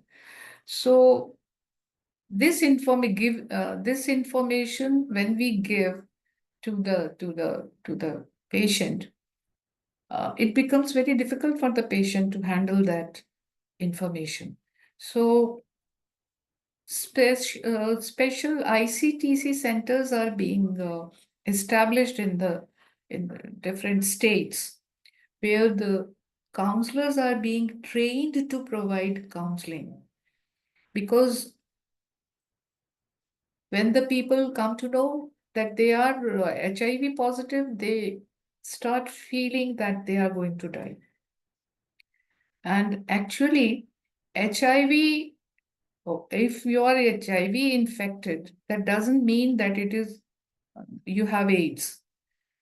People can survive after after being infected infected by HIV, but if they start taking medicine, and medicine should be continued, and they have to adhere to the medicine for the 95%. Otherwise, there are chances that viral load will increase and that HIV may convert into AIDS. So, if you are not you're careless, you are not providing that information to your patient, so naturally it becomes difficult to save the patient. So timely help, timely information, psychoeducation, and then making people understand how adherence to medicine or taking medicine is important, is very important responsibility of a researcher if he or she is indulging in this kind of research. So carefulness is very important, and a small negligence can lead to problem for the researcher as well as for the participants. Then openness is again important. Openness and transparency, sharing data, results, ideas, tools, resources, and being open to criticism and new ideas is important. And then transparency, disclosing methods, materials, assumptions.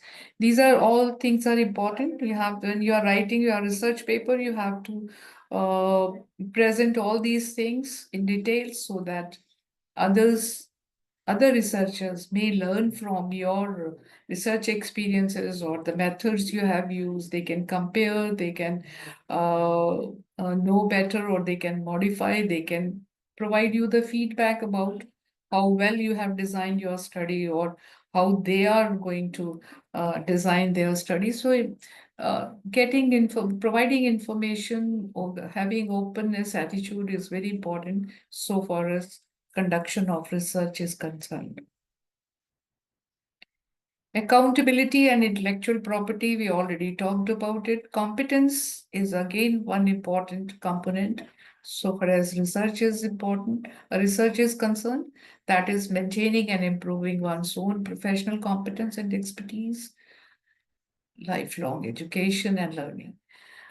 Competence is very important. It gives you confidence to work And what is required is continuity, lifelong learning, always learning or understanding things in a better way. So, as a researcher, one has to be all-time learner or develop competence, promote competence in science as a whole. Then legality, know and obey relevant laws and institutions and government policies, again very important while conducting research, especially when you are using public funds or getting grants from different institutions. So legality component again becomes very important for you. One more component that I would like to share here, that is stressful or imperfect environment theory, which says that misconduct in research occurs because various institutional pressures, incentives, and constraints encourage people to commit misconduct, such as pressure to publish or obtain grants or contracts, career ambitions, the pursuit of profit or fame, poor supervision of students and trainees, and poor oversight of researchers. So generally it happens in professional lives when you are pressurized. Promotion nahi milega. You won't get promotion unless and until you publish number of papers. Or researcher himself or herself is after getting acknowledgement, getting being known or getting fame or being recognized. So they may indulge in some misconduct or kind of practices which are not desirable so far as ethics are concerned. So one should be aware of all these things so that they should not indulge in fraud research or without being. But fraud research is not easily detected, and there are a number of examples where people have done this and they have got the benefits, and later in life they were those frauds were detected and they were punished. I don't want to dwell much on this, but misconducts probably result from environmental and individual causes, and people who are morally weak or ignorant or insensitive, they are the people who indulge in these kinds of things. And then we come to vulnerable groups of people, and we know there are people who are vulnerable, and whether it is ethical for them to be used as research subjects or not, depending upon your choice of topic. And vulnerable group may include prisoners, institutionalized uh, people or students, or mentally ill persons, aged people, children, critically ill or dying, poor with learning disabilities, etc., etc. So there are vulnerable people. So for them, again, it's a researcher's accountability or responsibility to see that they are being protected and no harm is to be done to them, and they should be helped to the situation they are in and well protected.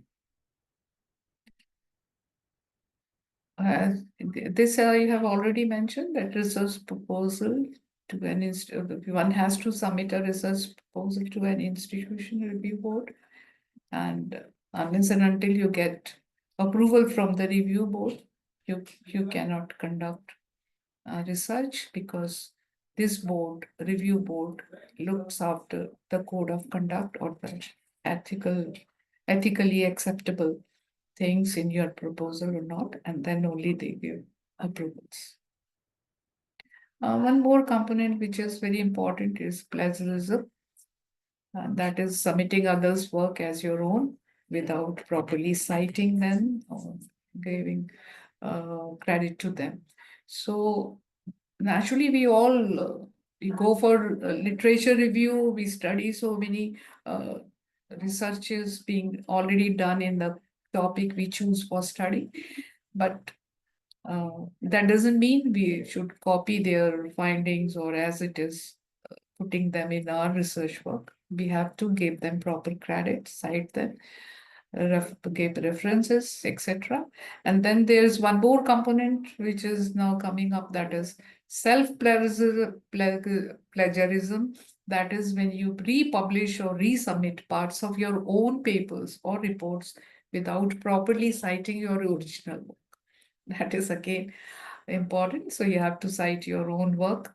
If you are continuously working on a particular topic from different angles or different opinions or different ways, so even the possibility of self-plagiarism may occur. So one has to cite or report by citing your original work is very important. So we have almost covered all the points. So thank you very much. If you have any questions, please let me know.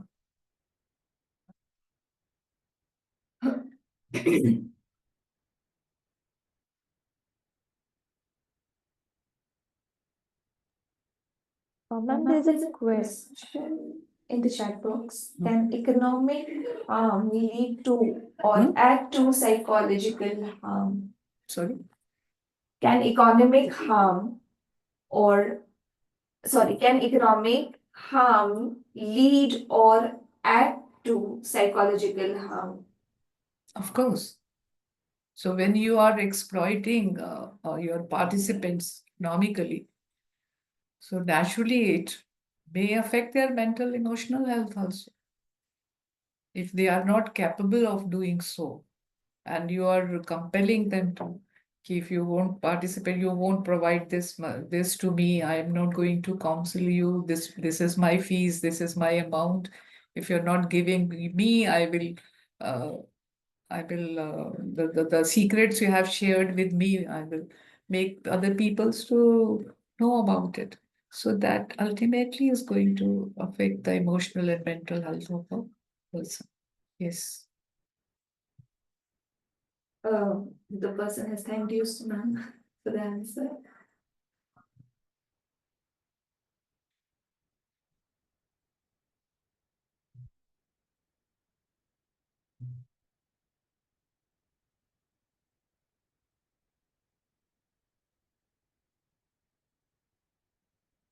Any other question?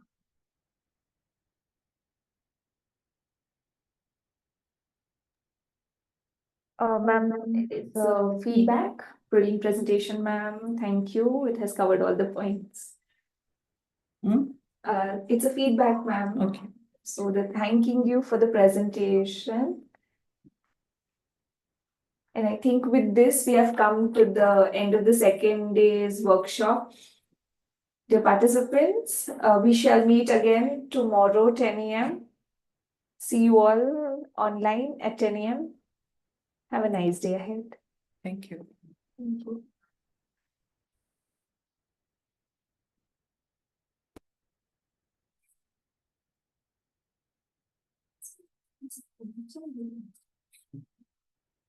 I couldn't understand what I was saying.